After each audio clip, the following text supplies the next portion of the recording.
Hey everyone, I am really excited about today's training. I have Joyce Martyr, who's the founder of Urban Balance with me. Hey Joyce, how are you? Good. Thank you, Maureen. Thank you for having me. Yeah, so Joyce is someone that I used when I was first starting my group practice, and I had come in and gotten a little bit of coaching with her. And so, for anyone in the Chicagoland area, I know we have a lot of members that are around the US. We even have some in Australia and Canada. But those of you in Chicago probably know her well because she had a huge group practice with many, many locations. But today she's going to be talking about how to sell a counseling private practice. I know this is something that a lot of people have had questions about, and obviously you don't know until you do it, and Joyce has done it. So she's going to be talking today about that and giving you guys some feedback as to what this sort of looks like, so you have an idea. Thank you so much for doing this. I'm really excited. Absolutely. Yeah. My pleasure, my honor. Thank you for having me, Maureen. Yeah. And as Maureen said, I have founded Urban Balance, which is a counseling practice that I started in 2004. And I can't believe it. It grew to over 10 locations with over 100 therapists working from 3 different states beyond my wildest dreams. Wait a minute. I knew Yeah. of Illinois and St. Louis. What was the Yeah. third? Yeah, we recently opened an office in Denver. Oh my So gosh, that's really awesome. excited about that. Yeah. Yeah, that's fantastic. So Ah, okay, yeah, cool. so yeah, thank you. So I founded Urban Balance really with the intention of being an insurance friendly practice. And I'm really passionate about destigmatizing mental health issues and making therapy accessible and affordable. So we accept insurance. And I'm also a big believer in work-life balance. And so I was really looking for work-life balance for myself as a working mom and was looking to grow my practice in a way that would support my life and my family. And so I felt that growing my practice would be a way that I could increase my income, but still be able to be at home with my kids, my family during the evenings and weekends. So that was one of the intentions of the practice as well. And I just am really happy and excited and proud that it grew to this point. And I did sell my practice in September of 2017 to Refresh Mental Health. And I'm super excited about that. And I'm now serving as the vice president of marketing for Refresh and continuing to do the work that I really love as a keynote speaker and a blogger for Huffington Post and Psych Central. And I'm working on a book and currently serving as the chair of the Midwest region of the American Counseling Association. Oh And if you'd yeah. like any more information, thank you. I'm really enjoying that. The board work has been really fulfilling. I Yeah, that's done awesome. some work with the Illinois Counseling Yep. Association and the Illinois Mental Health Counseling Association. And it's just great to take the advocacy to a national level. I'm Yeah. really passionate about advocating for our profession and the clients that we serve. Yeah. You do a lot of amazing work beyond the group practice ownership. So I'm really just in awe of all of that you've done. Oh, thank you so much. I really, it's an honor and a blessing. And the board work piece really is just a great way to connect with community and other professionals in the field across the country. So it's really filled my cup and I've really enjoyed it. And we also do some advocacy for issues for mental health. Like recently I was in DC and we lobbied for counselors to be reimbursed by Medicare and for more funding for school counselors and more services for veterans. So I encourage all of you to get involved in your professional associations if you aren't already. Yes. So when I first started Urban Balance and as I was moving along, I never knew that it was important to have an exit strategy. And I know at some point in my practice, I was seeking some business consultation and was asked that question, like, well, what's your plan? Like, what's the end game here? And what do you hope to do at the end of your business? And it was something I had never thought about. I had thought about starting it and growing it, but not really about how to kind of land the plane. And it really is an important thing to consider because it really does take time to sell a practice, sometimes years. I really started thinking about it in 2011 when my former business partner left Urban Balance, and it was kind of a hard time. We were having some cash flow challenges, and I was like, oh my goodness, what am I going to do going forward, and how would I get out of this business, if I didn't want to do it anymore. And so I started at that point to kind of investigate what my options were, and basically started conversations with other practice owners and people in the field, people who work for hospitals or employee assistance programs, and people in other businesses like chiropractics and other wellness professionals who were growing their businesses and working with private equity companies and looking at selling. I talked to people who sold their businesses in other areas of work and asked them about their process. It's really important to have a plan because sometimes the unexpected happens. Sometimes life happens and you have a change or a health issue, or there's something else that you need to focus on. And your practice is probably one of your greatest assets. So you wouldn't want to sell it in kind of a fire sale without really having thought through what your ideal scenario is. So again, you really want to think this through and know your options and your choices so that when you get to that point, you can feel really informed and confident about your decision. Awesome. So some of the reasons that people sell their practices, one of them, and this was for me an important one, is to reduce liability. So I sometimes was concerned about the number of leases that I had and the amount of staff as we were growing, and some of the clinical liability with all of the cases. And I just felt like, it was a lot for one person, and was concerned about that. And so that was one reason that I was interested in exploring selling. Also to kind of cash out your investment that you've invested and built your business. And if it's grown and it's done well, you may want to get your chips off the table. I felt like I had a lot of my assets invested in Urban Balance and was ready to kind of get those off the table and reinvest those in different ways. And that would eliminate some risk in my financial portfolio. Mm-hmm. Also, to be free to pursue other opportunities. I'm really passionate about being a therapist. I love public speaking and writing.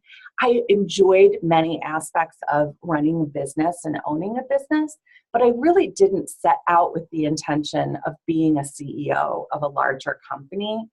And I didn't feel like it was necessarily my strength. I like to think that I'm a business-minded clinician, but I'm not business trained.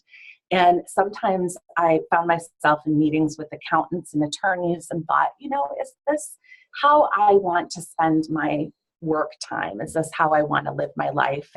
And really, I wanted to hand that responsibility over to someone else. And some of my consultants and advisors said, well, you could hire a president or a CEO to run your practice for you. But I felt like I'd already done a really good job of developing a strong leadership team and delegating really almost everything that I could. We had a great intake coordinator, a great clinical director, a great accountant, a great biller, and a strong leadership team. And I'd already outsourced so many things that I felt like even if I hired a CEO, it would still be me signing the leases. It would still be my name on the malpractice insurance. And really, I'd still be the one making the decisions and at the helm, even if someone else was sort of in that position. Yeah. So that's another reason some people sell. And sometimes people relocate. I have a friend who recently had a grandbaby, and she is interested in moving to California to be close to her son and his wife and their cute baby boy. And so she's looking at selling her practice that's in the Midwest so that she can free herself up to relocate. So that's another reason. And obviously retirement, when you're at your end of your career, or again, if you're looking for more work-life balance, which I really think is important for all of us. So an important thing when you're looking at selling your practice is to find out the value of your practice. And there's a formula in business called EBITDA, which is basically your net profit after taxes. it was actually back in 2011 when Urban Balance was going through a cash flow crunch that I found out my business valuation. And the reason I did that was because we were in a cash flow crunch, because the bigger we got, the more money there was outstanding in insurance. And that was fine when it was $10,000 or $20,000, but it was a problem when it was hundreds of thousands of dollars. And regrettably, I didn't seek business or financial consultation in some ways because I didn't want someone to tell me that my business model didn't work and that my dream wasn't going to come to fruition. And so I kind of stuck my head in the sand until I had a really hard time and lost my business partner, who was my friend. It was really a dark day. And I had a neighbor and friend who had his MBA, and he said, Joyce, you need to get a business valuation. And I said, what is that? And he said, well, a CPA will look at your financial numbers and your tax returns. You'll give him your QuickBooks for the last few years. And basically they'll run through it and give you a range that your business is worth. And when I did that, I was really nervous. And I worked with Tim Kenny of Kenny and Kenny.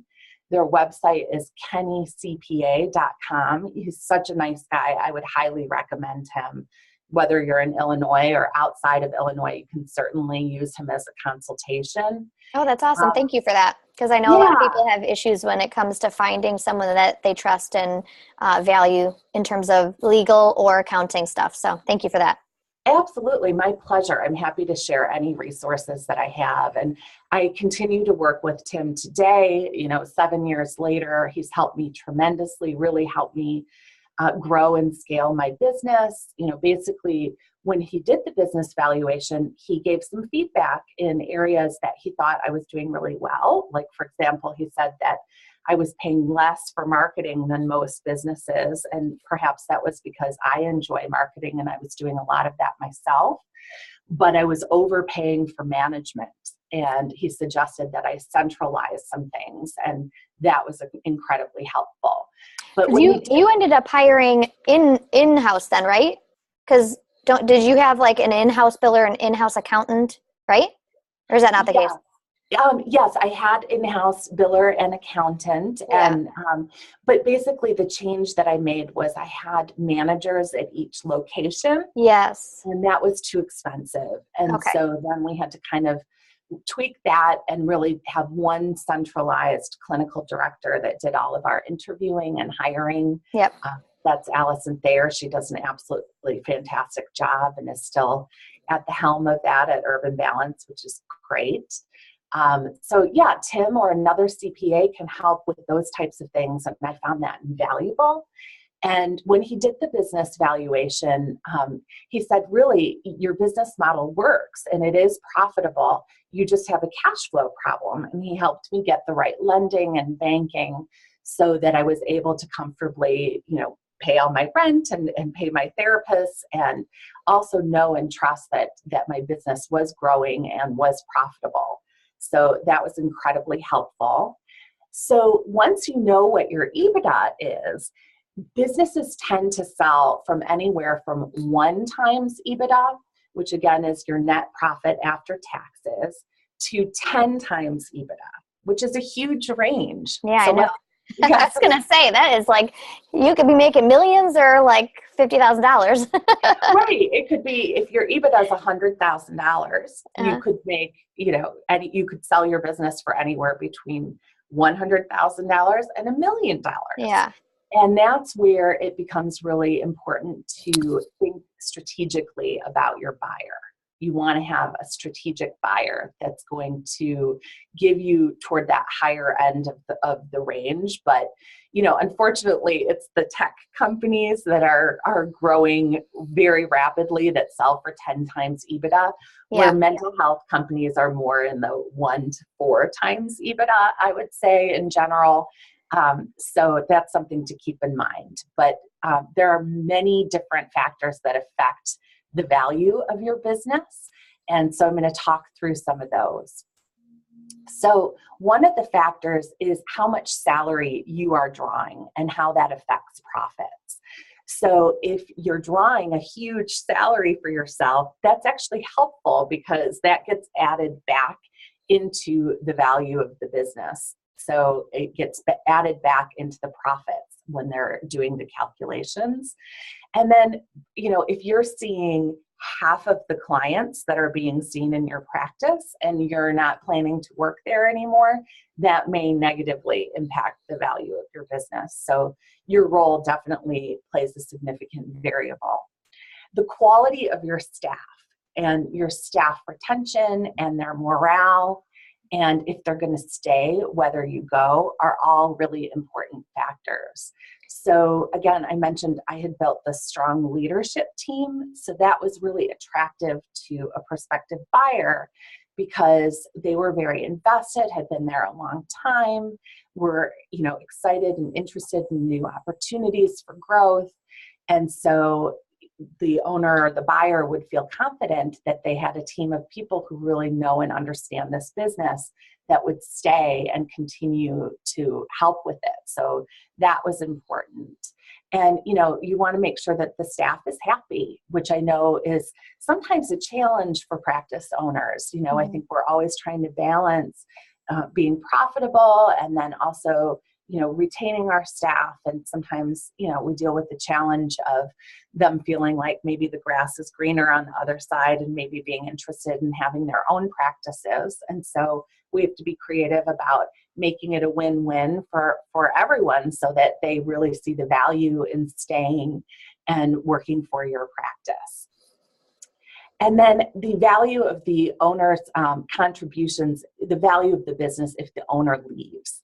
So in my case, because I had built this leadership team and really made my role truly CEO, where I really wasn't seeing that many clients, just a handful a week, and my leadership team was largely running the show, that made me attractive to a number of buyers who, maybe they wanted to plug in their own CEO. And so that can affect the value of your business as well, depending on what your role is in the company. Also, your leases, the strength of your leases. If you have good leases with low rent and good locations and space and multiple year terms, they want to know that if your practice has a great location that's doing really well, they want to know that that location is available for the next several years and that that building isn't going to be sold or closed down or your lease ends and you can't renew it. So making sure you have good leases is definitely important. I've always used a broker, which I think some people don't realize you really don't pay for that, and they end up saving you a tremendous amount of money in their negotiation abilities with build outs and sound attenuation and advocating for things like first right of refusal if you want to expand and take on neighboring offices and things like that. So I definitely recommend that as well. Another thing that affects your value is the strength of your referral stream and the number of sources that you get your referrals from. So when I was selling, basically we would show a pie chart of where all the referrals were coming from. And if you have multiple streams of referrals, that looks more attractive than if you have one. You have all your eggs in one basket and you're getting all your referrals from a university counseling center, for example. So you want to get some online, some from insurance companies, in different places, doctors, lawyers, other wellness practitioners, and things like that. The amount and the strength of your contracts with insurance companies and EAPs and any client companies or other referral sources, they want to know that you have positive and strong relationships with people who are going to send you business. So if you have a great negotiated rate with insurance companies, that's going to make you more attractive to a buyer. And then if your branding goes beyond your own name, so with Urban Balance, that is a brand that, people in the Chicago area are familiar with. Whereas if I called it, Joyce Marter and Associates, that may be a little tougher to sell, especially if Joyce Marter isn't planning on staying. So, that would be. I didn't even think about that. would make it a little challenging. So having a brand that's recognized in the community is a positive thing that would increase your value. Also, if your business is growing or declining. So if it's growing, obviously that's going to increase your value. But if for some reason you're having a rough year, or you've had a setback, you've had some staff leave, and your business is declining, that may affect the price that you get. I have a quick question with that one. Sorry, I'm totally interrupting you now. No, please. Because that was something that when I was literally just mulling over and I don't know if this isn't a question you can actually answer, but if let's say there's because you kind of went through your list of reasons why people would sell, and what if you're in a position where you are good at growing businesses and you think like, well, I could either sell now because for whatever reason I want to not do this anymore or whatever, but I'm also really good at this. So what if I just wait 5 years and I grow a few more locations that I know I can, so that the profits are even more, so that I can make more I guess I feel like that would be the business growing or declining issue. And I'm thinking more of the growing, and you're not in this neat place where you have to sell. Do you have any advice or feedback around being a good business owner in terms of growing a group practice and selling and trying to wrangle I could wait a year or two and show up with a few more locations before I sell, or not, It's a great question, Maureen, and it's one that I went through as well, because I'm sort of a younger person. I'm 46. I'm not 66 or 76. So it's not like I retired when I sold my business, and sure I could have continued, but it's sort of a personal decision, and I felt similarly that I could continue to grow it. And so back in 2011, that's when I really decided that in my heart and my gut, I had 5 years left in me, that I would really focus on growing and fine-tuning my business and really working with Tim and other advisors and my leadership team to strengthen it. And then I would reassess and look at selling. And that's what I did. I found that I had the energy for that. But then I really knew in my heart and my gut that I want to pursue other things. And similarly, I do enjoy growing and developing practices. I really enjoy the marketing piece of it. And so that's why I'm so excited to have found Refresh, because I can continue to grow through Refresh. And sometimes people have the opportunity to invest at the parent company level. So they get some of their chips off the table, but they can reinvest some of those chips into the parent company. So they're still in the game and still benefiting from growth. So that's one way to look at it. But it's, it's a little bit like gambling. How long do you stay in the game and keep, throwing more in it? And it's a personal decision about your risk tolerance and what's going to work for you in your life. And, I practice what I preach as a therapist. I really believe in work-life balance. And I knew that, and I believe in doing work that's meaningful and rewarding on a deep level. And like I said, some of the work that I found myself doing really wasn't filling my cup. And so for me, I knew it was time. But Tim Kenny and other CPAs can also be good sounding boards. I know I've sent some practice owners to Tim, and he said, I think you need to wait a year or two before you're ripe to sell. So other people can give you advice and consultation as well on what might be good timing for your own unique circumstance. Good. Thank you for that. Absolutely. So another variable is compliance with professional, ethical, and legal standards of practice. So when you sell, they want to know that you are HIPAA compliant, that you've been keeping good records, that your contracts with your staff are solid and ethical, that you've been having best practices clinically, that you're following professional regulations, and that you're IRS compliant. So all of those things are important. And if you feel like you don't have your ducks in a row in those areas, those are things to be working on as you prepare to sell. And then another thing that affects value is if you own your real estate that your office is in, which is something I always wanted to do for Urban Balance and never got to that point. But gosh, that's a great thing when you own. I feel like it's impossible in Chicago. I have been looking, and and every time I'm just like, there is just nothing that fits the needs, at least in my sense, the needs of a group practice without being literally millions of dollars when you're in Chicago. So it's much harder. I have a lot of friends outside of Illinois that literally started solo and just bought a building, and Yes. it's really nice in some areas. It's a great investment to have a piece of property, but I feel like in Chicago it's nearly impossible. It is. And I thought about, like, could you get a condo building? Yeah. I mean, not a condo building, but a condo. Yeah. But then, sometimes that doesn't work with having a business from a residential building and things Yep. like that. So it is a challenge. I know in the suburbs and in more rural places, I've seen group practices and houses and all kinds of things. I know those cute Victorian houses.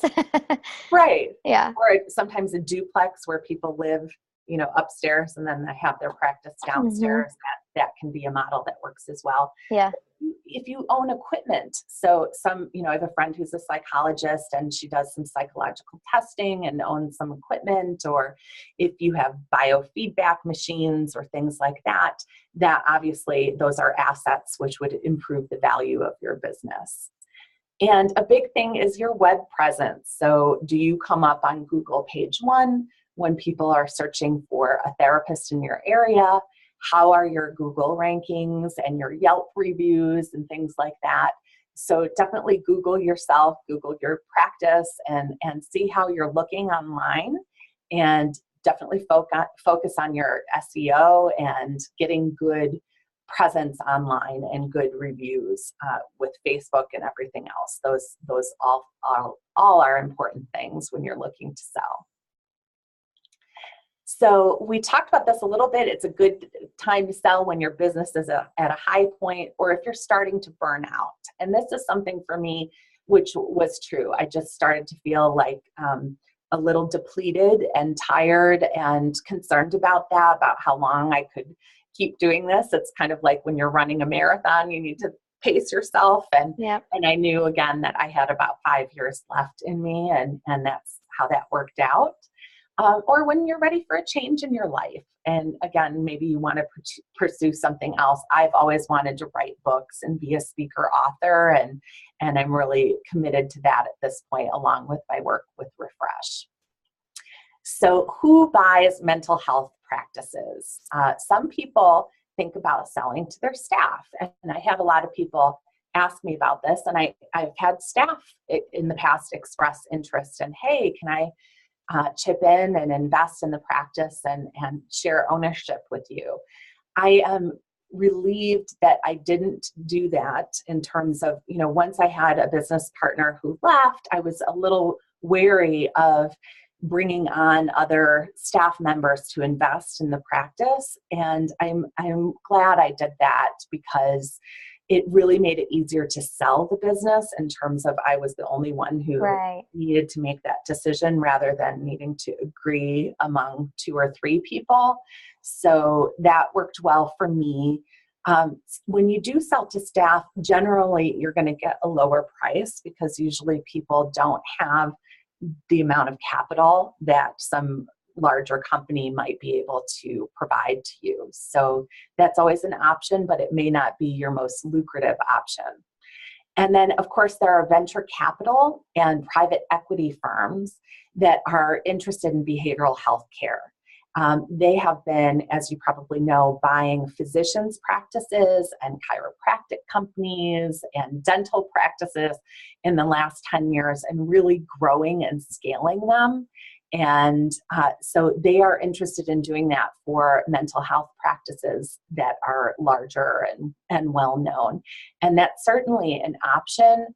My concern, the reason I didn't go in that direction, was because I felt like those are true business professionals, but they might not be clinicians. Yeah. And even in my conversations with them, they sounded, very, very focused on growth and measurements and scaling.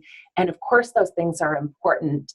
But I was really concerned that they would sort of turn it into a therapist factory, Yeah. and that the staff and the clients would feel the change and feel the change in the culture.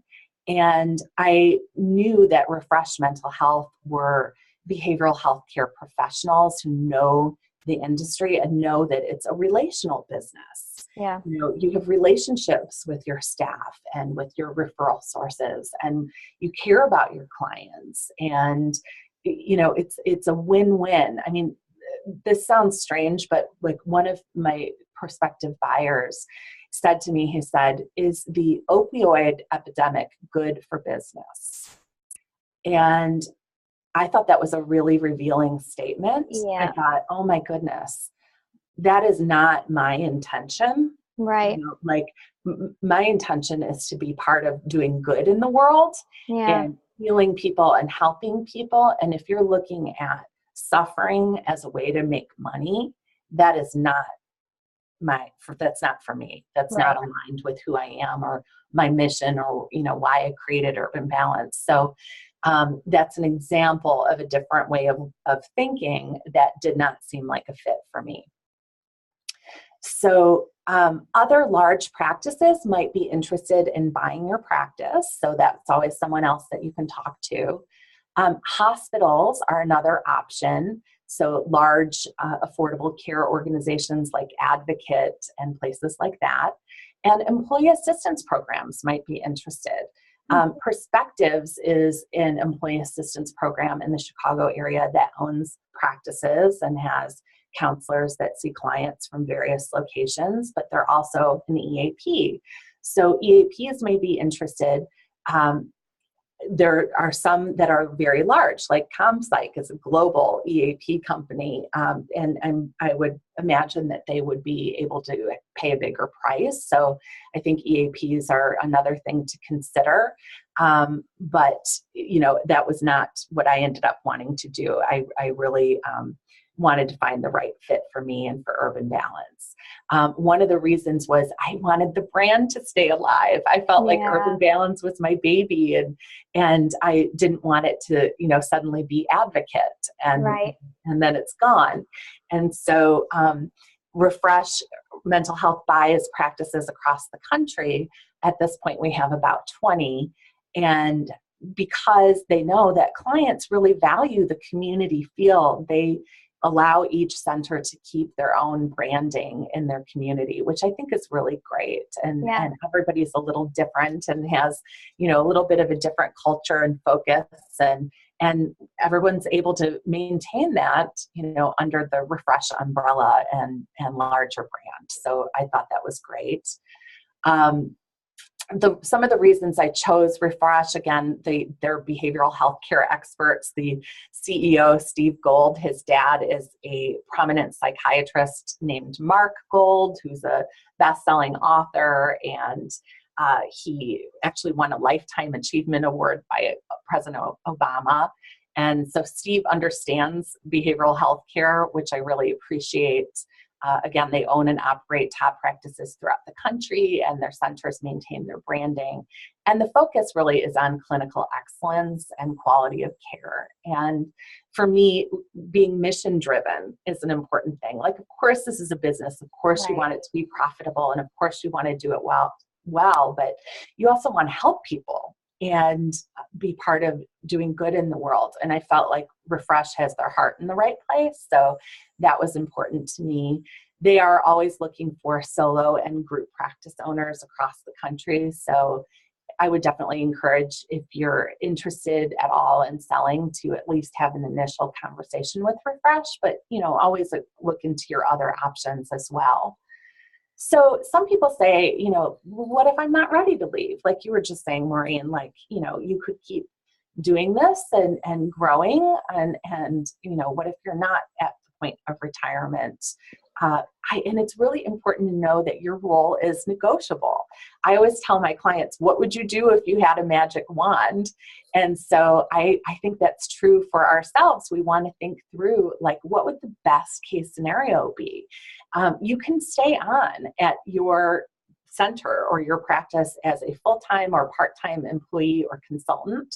So I still have my office at Urban Balance. I still see my clients at Urban Balance. I'm still on the website as the founder instead of the CEO. And I love that. I still have that in my life, and I'm still able to do those things. You can work as a full-time or part-time employee or consultant for the parent company. So I am working as vice president of Refresh's marketing and PR, which those are the things that I love. That's your strong suit. Right. I enjoy it. It's easy for me. I have fun with it. And so I love that I can now not only help Urban Balance, but other practices throughout the country really grow. And then you can also stay on as an investor. Everything is negotiable, so every deal is cut a little differently. So maybe there's an opportunity to invest in the parent company and still be involved in the growth. So you want to keep in mind that when you sell, there's usually a transitional period. So usually in the agreement, you're asked to stay. Maybe it's anywhere from a month to a year, or maybe I signed a 5-year agreement that, I'm willing to stay on board and continue working to support Urban Balance and Refresh, and that felt really comfortable to me. So whatever feels right to you, I think it's important to get clear on that. I got really clear on my checklist of what I was looking for so that when I was talking with prospective buyers, I could find the right one for me. So who can help with the sale process? It's important to have a really good team of advisors. Again, a good CPA is really important. They're going to be a huge part of the due diligence process, which can be pretty intense. And so, you want to have someone in your corner who really understands the financials of your business and can answer some pretty complex questions that come up. And then having a corporate attorney.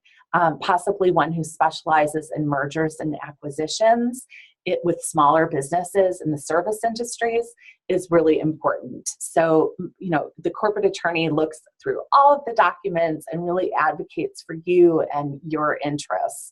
And it's complicated stuff. And so it's important to have somebody who you feel like you can understand and who has your back. And that's incredibly helpful. There's a surprising amount of documents that are created that you need to go through and sign. I can imagine. So just thinking about like house buying and stuff is overwhelming. So I can imagine that selling a whole business, and especially a large business, would be a lot of paperwork. Exactly. It is similar to selling a house, and it is more complicated than selling a house. So you're exactly right, Maureen. So a business broker is like your real estate agent. And of course you can do for sale by owner, but I do feel like having a business broker is a really smart thing to do. I feel like I used a business broker. I used Mike Adhikari, and I have his information or his name there. You can find him on LinkedIn. And he was excellent, really super smart guy. He's with Kellogg and has been in mergers and acquisitions for 20 years and was really helpful. And I'm confident that he got me a better price than I would have gotten if I'd gone out on my own. They do charge between 5 and 10% of the sale price, I think was about the range. But I found that was worth it because you do end up getting more. So another thing is that when you're selling, you want to keep that kind of close to the vest in terms of keeping it confidential, because if you start telling people really openly that you're selling, your staff might get nervous. Right. We know as therapists, people get anxious when there's uncertainty and change and transition.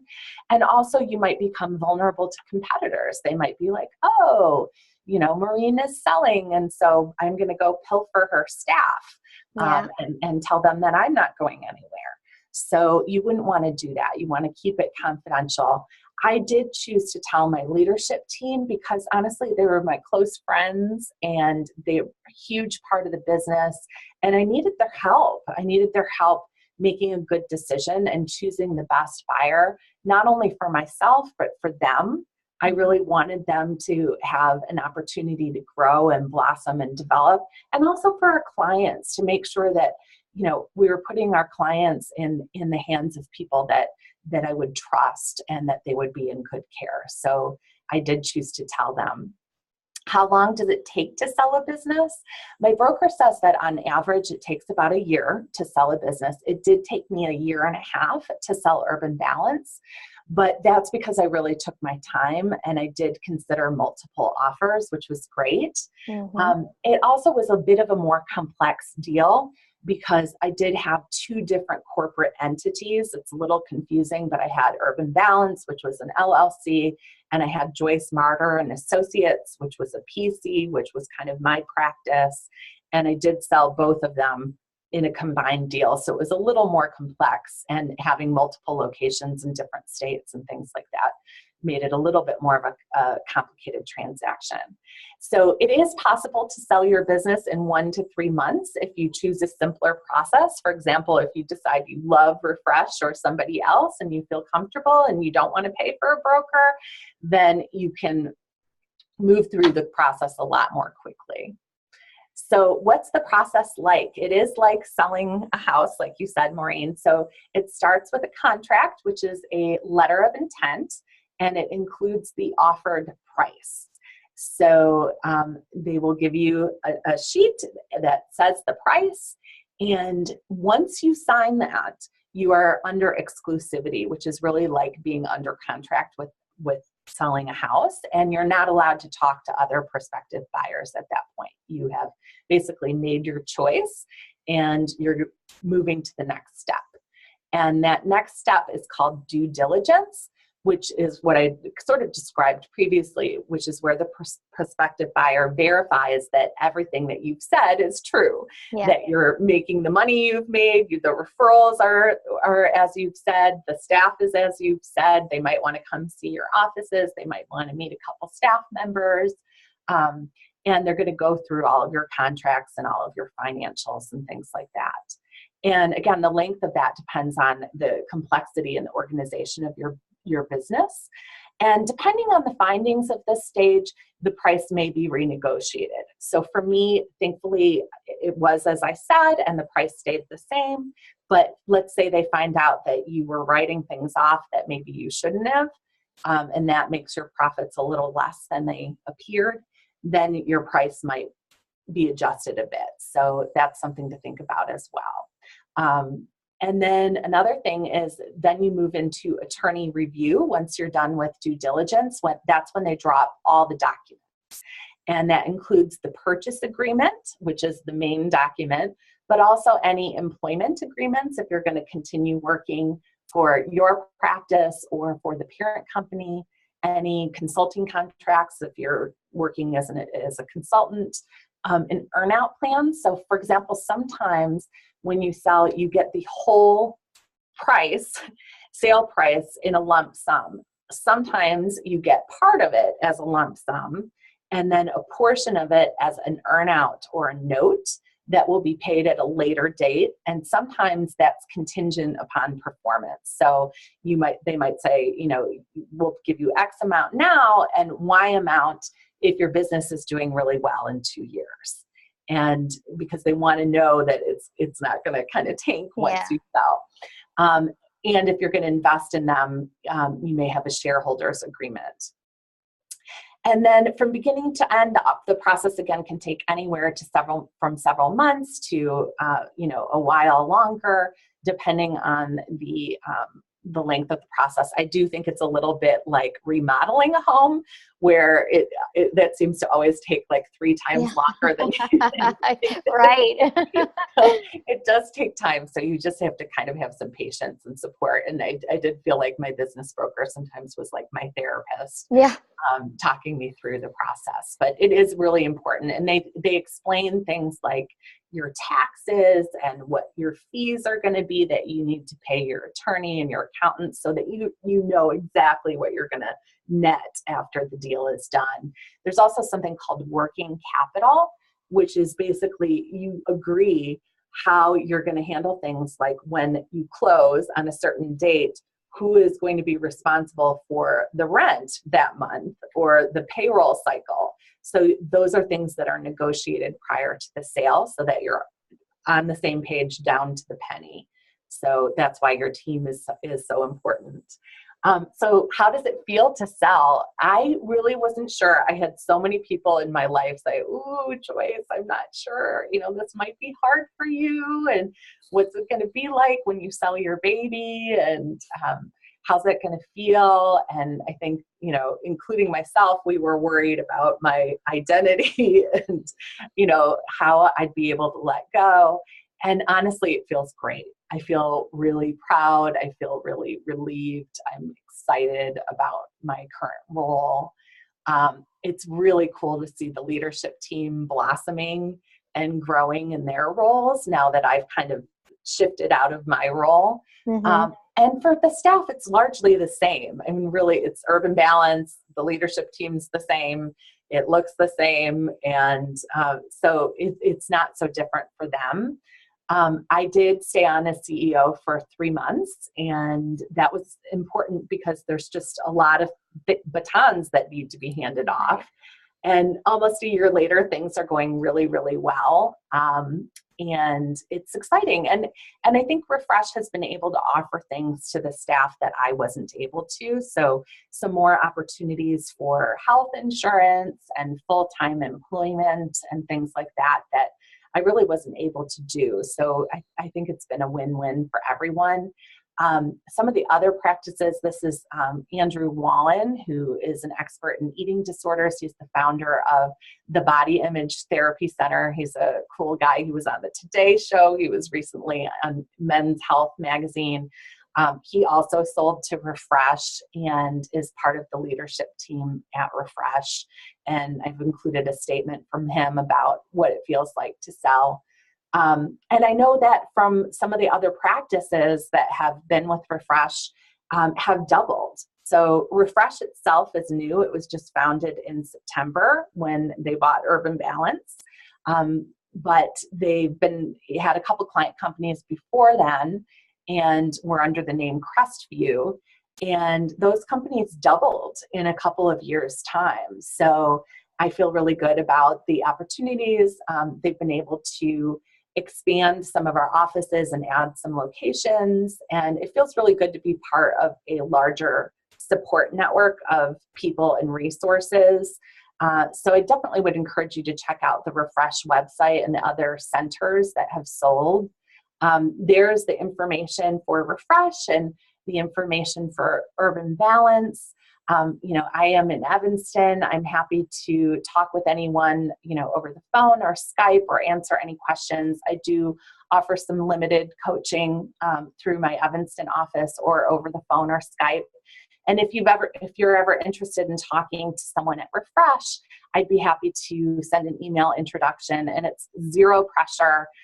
Will is the nicest guy who handles business acquisitions, and it's just a conversation to see, answer any questions and see if it might be a fit for you. And sometimes people have those conversations and they say, this would be great in a couple years, or this sounds great. I'd like to look at what my other options are, and then kind of circle back. So just know that we're around, and I'm happy to be of assistance. And I hope this presentation was helpful and informative for you, and I wish you all the very best. Thank you so much. Oh, thank you. This was so informative. It was really great. Thank you so much.